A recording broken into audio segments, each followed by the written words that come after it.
ಸಮಸ್ಯೆಗಳಿಗೂ ಪರಿಹಾರ ಸಿಗುತ್ತೆ ಅಂತಾನೆ ನಾವಿಲ್ಲಿಗೆ ಬಂದಿರೋದು ತಾನೆ.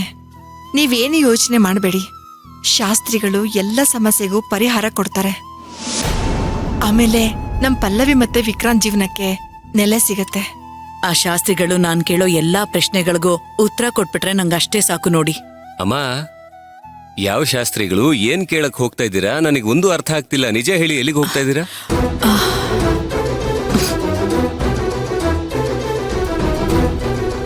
ನೀವು ದೇವಸ್ಥಾನಕ್ಕೆ ತಾನೇ ಹೋಗ್ತಿರೋದು?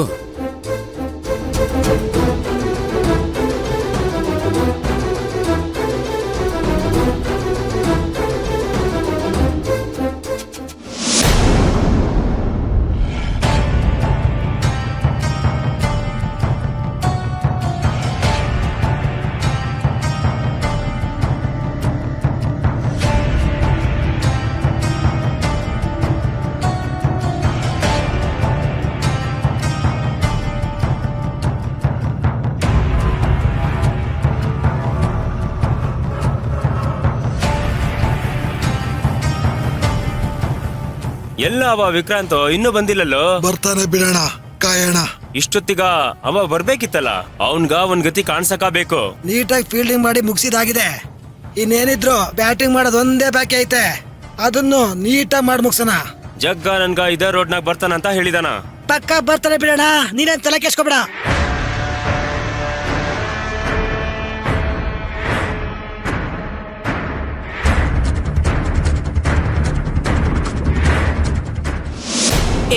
ವಿಕ್ರಾಂತ್, ದೇವಸ್ಥಾನಕ್ಕೆ ಹೋಗ್ತಿರೋದು ಯಾಕೋ ಅನುಮಾನ ಪಡ್ತಿದ್ಯಾ?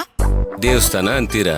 ಅದೇನೋ ಪರಿಹಾರ ಶಾಸ್ತ್ರಿಗಳು ಅಂತೆಲ್ಲ ಮಾತಾಡ್ತಾ ಇದ್ದೀರಾ. ವಿಕ್ರಾಂತ್ ಅವ್ರೆ, ಈಗ ದೇವಸ್ಥಾನದಲ್ಲಿ ಶಾಸ್ತ್ರಿಗಳಿರ್ತಾರಲ್ವಾ, ಅವ್ರ ಹತ್ರ ಹೋಗಿ ನಮ್ ಸಮಸ್ಯೆಗಳನ್ನ ಹೇಳ್ಕೊಂಡ್ರೆ ಅದಕ್ ಪರಿಹಾರ ಕೊಡ್ತಾರ ತಾನೆ. ಅದನ್ ಮಾತಾಡ್ತಿದೀವಷ್ಟೇ. ನೀವ್ ಯಾಕೆ ಅನುಮಾನ ಪಡ್ತಿದ್ದೀರಾ? ಆತರ ಅಲ್ಲ, ಪಲ್ಲವಿಯವರು DC ಅಲ್ವಾ, ಅವ್ರಿಗಾಗಿರೋ ಸಮಸ್ಯೆಗಳನ್ನ ಎಲ್ರೂ ಮುಂದೆ ಚರ್ಚೆ ಮಾಡೋದು ಚೆನ್ನಾಗಿರೋದಿಲ್ಲ ಅಂತ ಅಷ್ಟೇ ಹೇಳ್ತಾ ಇರೋದು. 4 ಜನ ಇದ್ ಕಡೆ ಆ ವಿಷಯಗಳನ್ನ ನೀವು ಮಾತಾಡಿದ್ರೆ ಅದು ಅಪಪ್ರಚಾರ ಆಗುತ್ತಲ್ವಾ. ಓ, ದೇವಸ್ಥಾನ ಅಂದ್ರೆ 108 ಜನಗಳು ಬರ್ತಾರೆ. ಅವ್ರಿಗೆಲ್ಲ ವಿಷಯ ಗೊತ್ತಾದ್ರೆ ಚೆನ್ನಾಗಿರೋದಿಲ್ಲ ಅಲ್ವಾ. ಮನೆ ವಿಷಯಗಳು ಯಾವಾಗ್ಲೂ 4 ಗೋಡೆಗಳ ಮಧ್ಯ ಇದ್ರೇನೆ ಕರೆಕ್ಟ್ ಆಗಿರೋದು. ಸರಿನಪ್ಪ, ಆಯ್ತು. ಮನೆ ವಿಷಯ ಎಲ್ಲ ಮನ್ಸಲ್ಲೇ ಇರುತ್ತೆ. ಪಲ್ಲವಿ ಅಂದ್ರೆ ನಿಮ್ಗೆ ತುಂಬಾ ಕಾಳಜಿ ಅಲ್ವಾ?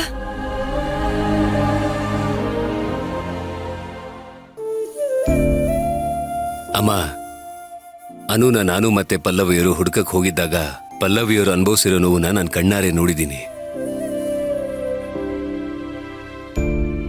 ಅದಕ್ಕೋಸ್ಕರ ಮತ್ತೆ ಹೇಳ್ತಾ ಇದ್ದೀನಿ, ನೀವು ಒಂದನ್ ಮಾಡಕ್ ಹೋಗಿ ಇನ್ನೊಂದಾಗೋದ್ ಬೇಡ. ಪಲ್ಲವಿಯವರು ಕಂಗಾಲಾಗೋ ತರ ನೀವೇನು ಮಾಡ್ತಾ ಇಲ್ಲ, ಪ್ಲೀಸ್. ಆದ್ರೆ ದೇವರು ಡಾಕ್ಟರ್, ಲಾಯರ್ ಅಂತಿದ್ದ ಹಾಗೆ ಮನುಷ್ಯ ಎಲ್ಲ ಸಮಸ್ಯೆಗಳನ್ನು ಹೇಳ್ಕೊತಾನೆ. ಅದಕ್ಕೋಸ್ಕರ ಹೇಳ್ತಾ ಇದ್ದೀನಿ,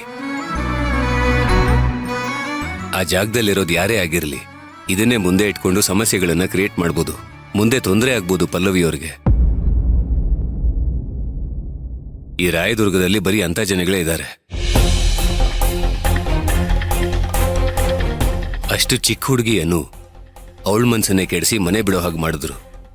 ಇದರಿಂದ ಪಲ್ಲವಿಯವ್ರಿಗೆ ಎಷ್ಟು ಅಫೆಕ್ಟ್ ಆಯ್ತು ಅಂತ ನೀವೇ ನೋಡಿದ್ದೀರ ಅಲ್ವಾ. ಯಾರ್ಯಾರನ್ನೆಲ್ಲ ಎದುರಿಸ್ಬೇಕಾಗಿ ಬಂತು. ಇದರಲ್ಲೇ ಯೋಚನೆ ಮಾಡಿ, ನಮ್ಮ ಎದುರಾಳಿಗಳು ಎಷ್ಟು ಎಚ್ಚರಿಕೆಯಿಂದ ಇದ್ದಾರೆ ಅಂತ. ನಾವು ಅಷ್ಟೇ ಎಚ್ಚರಿಕೆಯಿಂದ ಇರಬೇಕು, ಮೈಯೆಲ್ಲ ಕಣ್ಣಾಗಿರ್ಬೇಕು.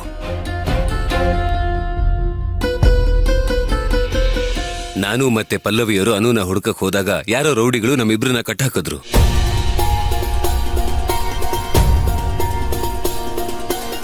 ಯಾರವರೆಲ್ಲ ಏನಕ್ಕೆ ಆ ಕೆಲಸ ಮಾಡಿದ್ರು ನಮ್ಗೆ ಉತ್ತರನೇ ಸಿಗ್ಲಿಲ್ಲ. ಆಮೇಲೆ ಯೋಚನೆ ಮಾಡಿ ನೋಡಿದಾಗ ಗೊತ್ತಾಯ್ತು, ನಮ್ ಶತ್ರುಗಳು ತುಂಬಾ ಆಕ್ಟಿವ್ ಆಗಿದ್ದಾರೆ. ಹಾಗಾಗಿ ನಮ್ ಸಮಸ್ಯೆಗಳು ಯಾವುದೇ ಕಾರಣಕ್ಕೂ ಹೊರಗಿನ ಜನಕ್ಕೆ ಗೊತ್ತಾಗಬಾರ್ದು. ಗೊತ್ತಾದ್ರೆ ಪಲ್ಲವಿಯವ್ರಿಗೆ ಸುಮ್ಮನೆ ತೊಂದರೆ ಮಾಡ್ತಾರಮ್ಮ.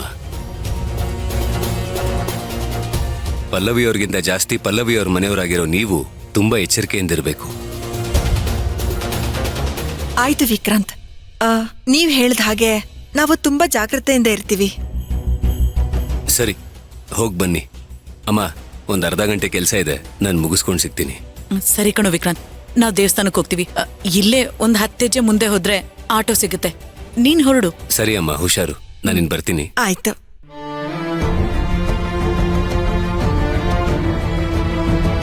ಬಾಯ್.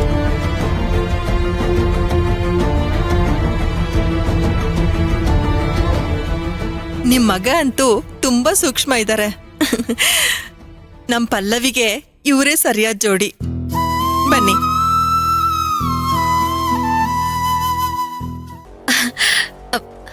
ಮೇಡಮ್, ನಿಮ್ಗೆ ಭಾರಿ ಅಂದ್ರೆ ಭಾರಿ ಖುಷಿ ಕೊಡಂತ ಸುದ್ದಿ.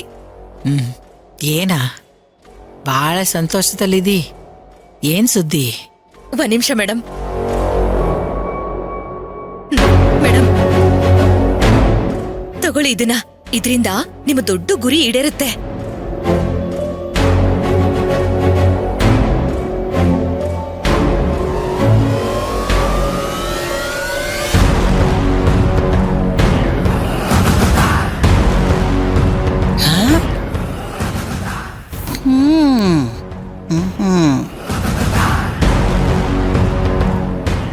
ಏನೋ ತೋರ್ಸಾಕತ್ಯಾಳ.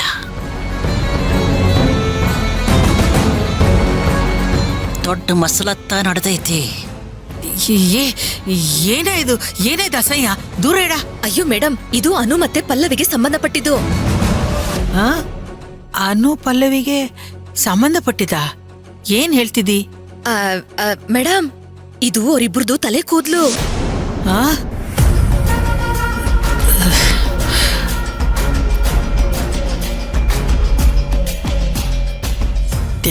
ಏ ಗೀತಾ, ನಿನಗ್ ಹುಚ್ಚಿಡ್ತಿದ್ಯಾ? ಯಾಕೆ ತಂದೆ ಇದನ್ನ? ಅಯ್ಯೋ ಮೇಡಮ್, ಇದನ್ನ ಯಾಕೆ ತಂದೆ ಅಂತ ನಿಮಗ್ ಗೊತ್ತಾದ್ರೆ ವಜ್ರದ ಹಾರನೇ ಕೊಟ್ಬಿಡ್ತೀರಾ ನನ್ಗೆ.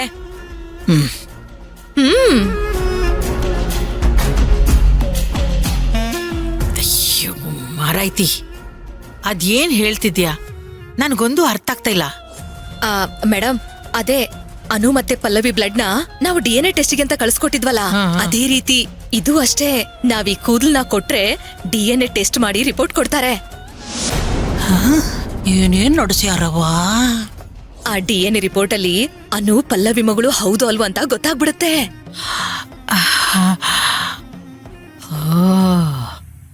ಹೌದಾ?